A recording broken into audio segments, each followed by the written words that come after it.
السؤال التاني، يعني ايه الترانس فات وايه تأثيرها على الجسم؟ الترانس فات دي عبارة عن ايه؟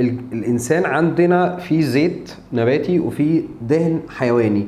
طيب الانسان بدأ يتدخل تدخلات كيميائية عشان يحول الزيت النباتي لدهن نباتي برضو، مش دهن حيواني. فنعمل ايه؟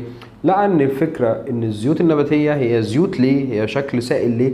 لان هي في شكل زيوت غير مشبعة، يعني ما فيهاش عمليه التشبع. التشبع دي يعني المركب الابسط من الزيوت عباره عن حاجه اسمها الفاتي اسيد، الحمض الدهني. الحمض الدهني ده بيتكون من جزيئات كربون.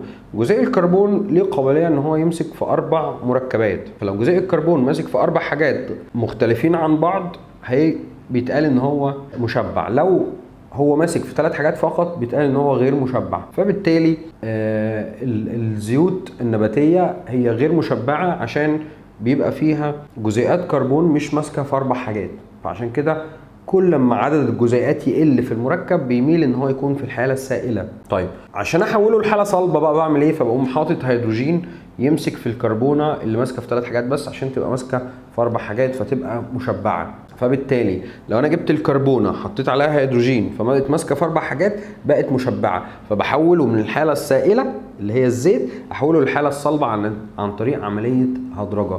بحول الزيت النباتي لدهن نباتي. طيب العمليه دي بتطلع منتج اسمه الترانس فات او الدهون المتحوله او الدهون المهدرجه. طب المهدرجه دي الجسم ما يعرفش شكلها لان شكل صناعي، يعني دي مش خلقه ربنا. خلقه ربنا لا اما زيت نباتي لا اما دهن حيواني، الاثنين دول ربنا خلقهم. لكن ان يبقى دهن نباتي ده ناتج عن عمليه هدرجه الزيوت النباتيه وتحويلها لشكل صلب، فالجسم ما بيعرفهاش لان هي شكل صناعي مش موجود من خلقه ربنا.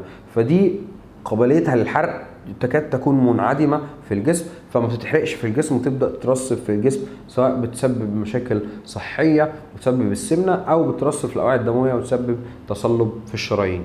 فبالتالي الافضل ان احنا نبعد عنها خالص.